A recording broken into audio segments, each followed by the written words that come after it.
여러분 안녕하십니까? 6월 18일 화요일 뉴스투데이 강원입니다.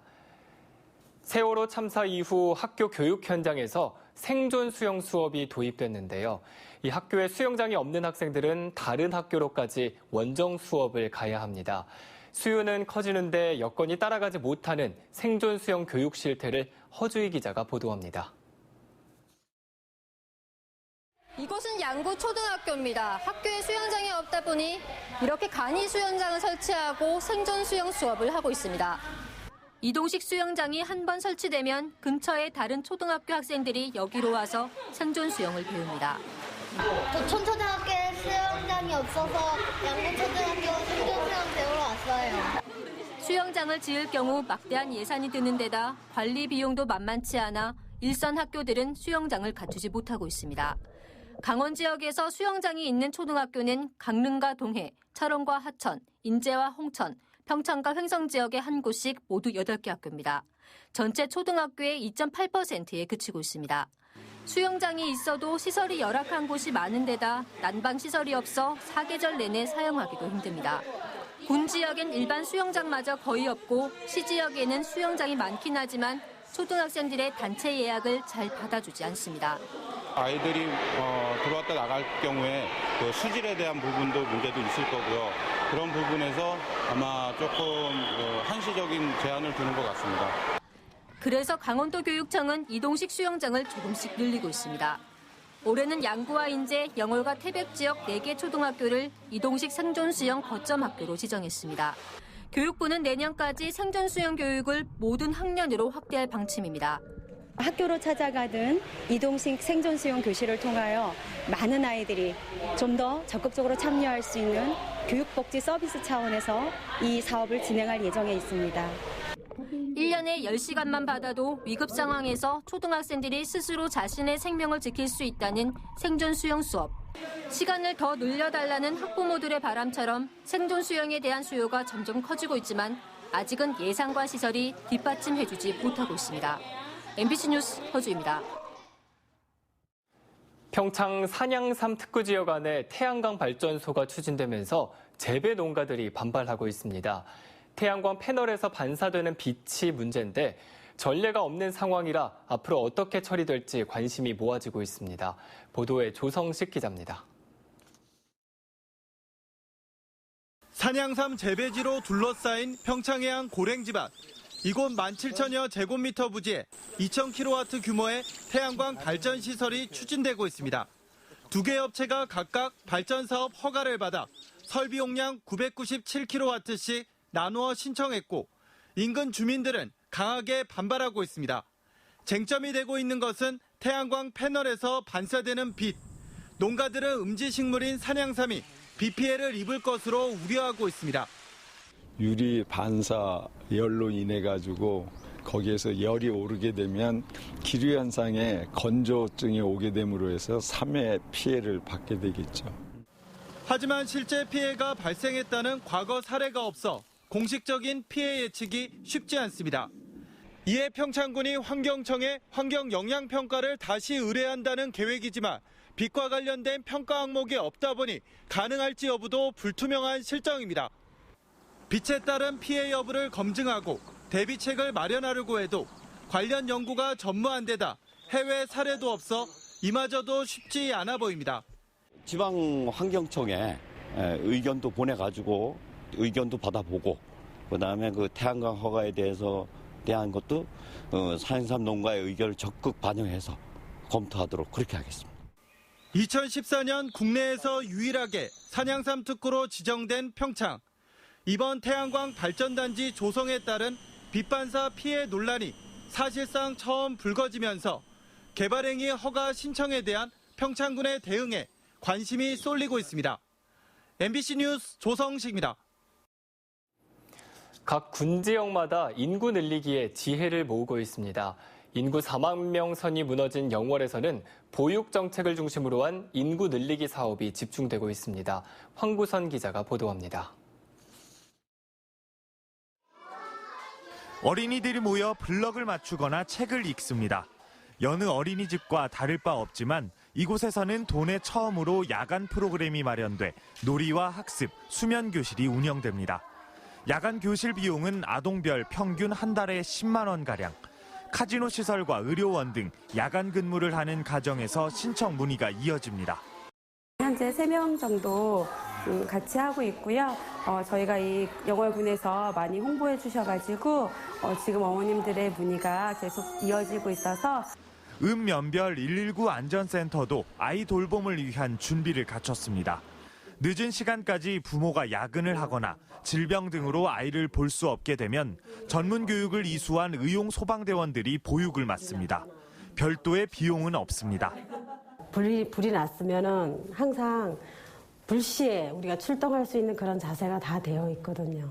그래서 아이 돌보미도 그런 역할을 우리가 또 담당할 수 있도록 부모가 돌아가며 자녀를 돌보고 육아 도구와 정보를 공유하는 공동 육아 나눔터에도 올해 300명의 아동이 참여하고 있습니다. 마음 놓을 수 있는 육아 환경을 통해 젊은 부부들이 영월을 찾도록 하는 것이 영월군의 계획입니다. 그런 아이들을 키우는 좋은 여건이 만들어져야지 젊은 사람들이 들어오고 그런 사람들을 해서 지역 전체가 인구 구조가 좀 이렇게 다양하게 24시간 어린이집과 119 아이 돌봄 서비스, 여기에 공동 육아 장려 정책까지 영월군의 보육 정책이 인구 감소를 막고 젊은 세대 유입 효과를 거둘지 관심이 모아지고 있습니다. MBC 뉴스 황구선입니다.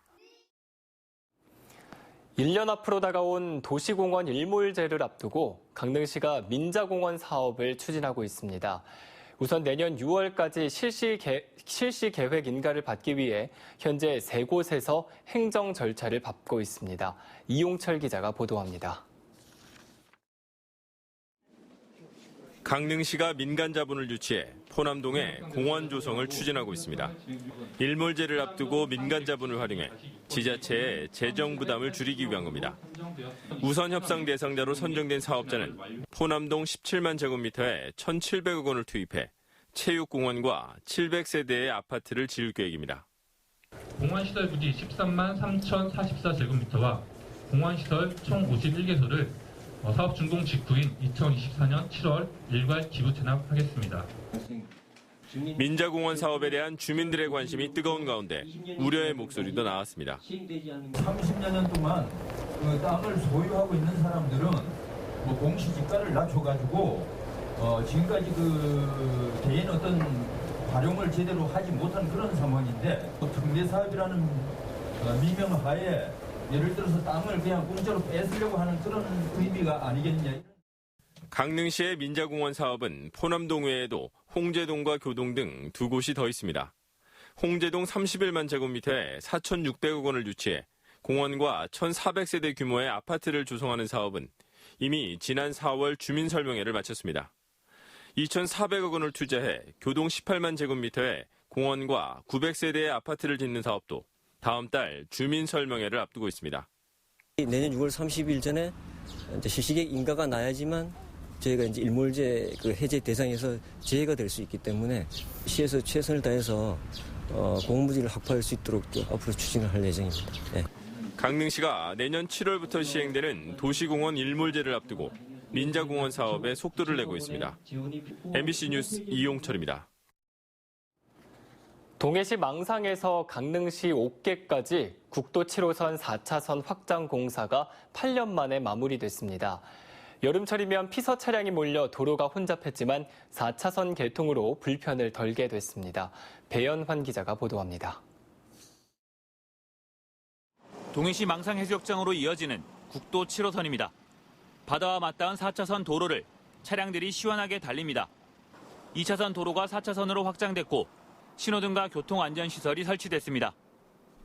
동해 망상과 강릉 옥계를 잇는 국도 7호선 4차선 확장 공사가 착공 8년 만에 완공됐습니다.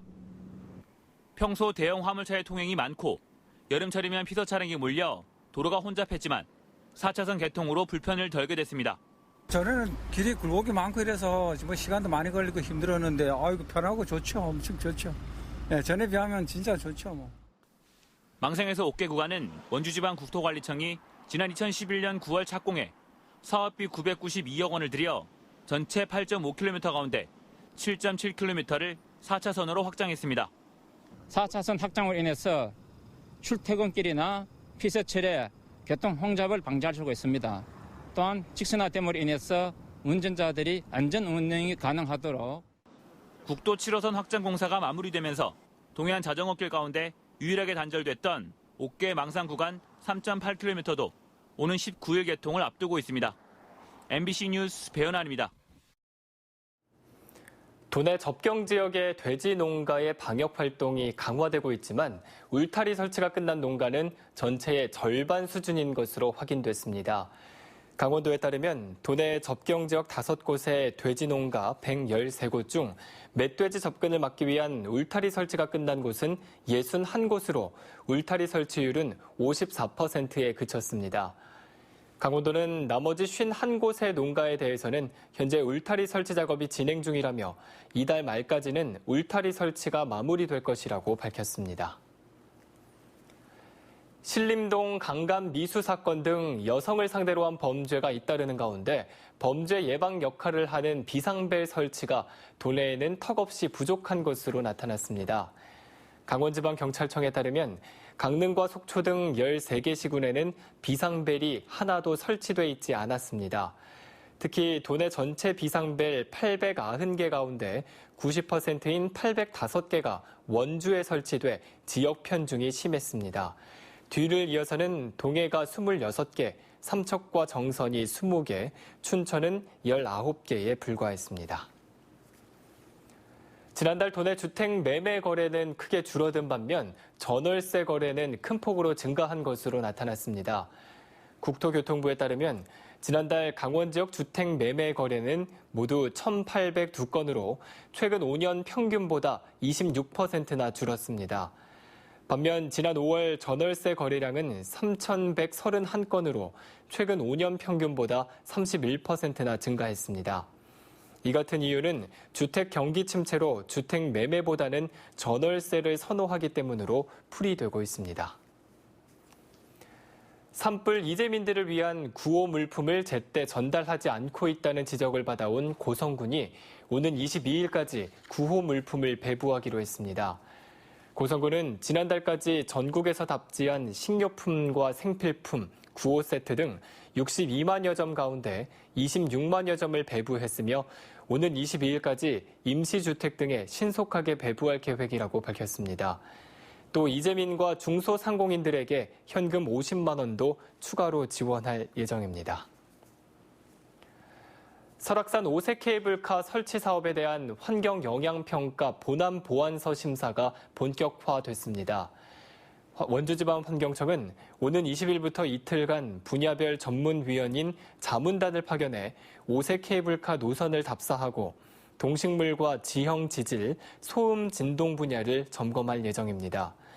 또 경관심의위원회와 갈등조정위원회는 다음 달과 8월에 현장 조사를 실시할 예정입니다.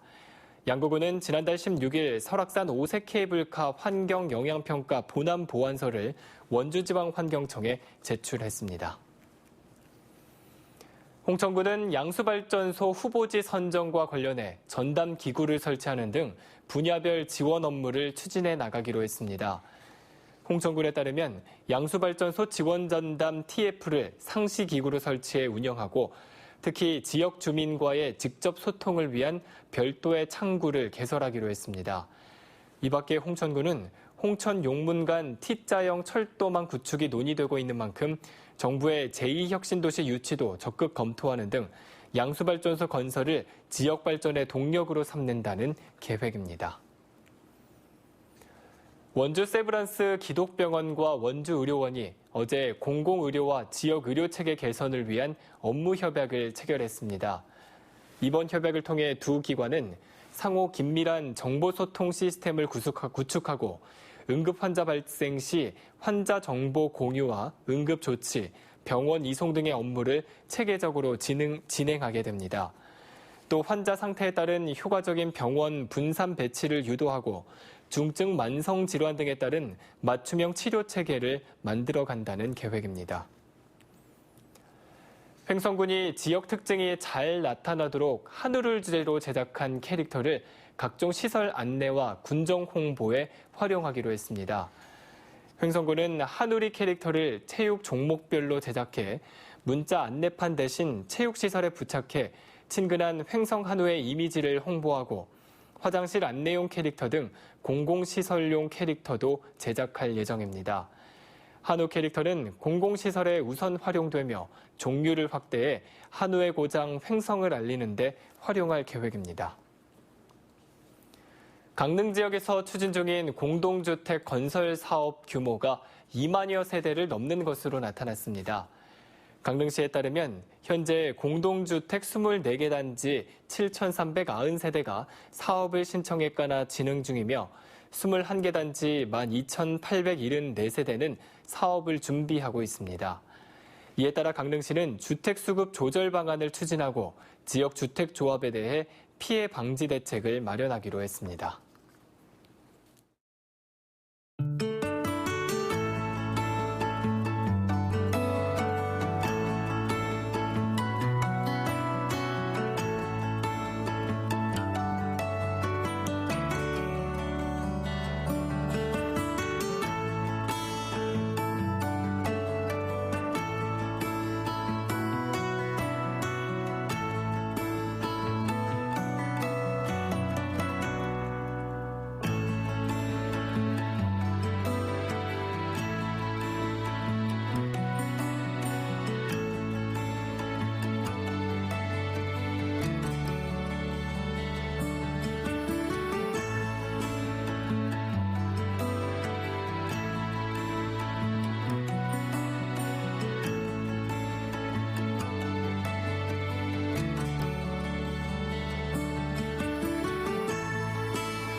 영동 지역 크루즈 관광을 통해 올해와 내년 45억 원 정도의 경제 유발 효과가 기대됩니다.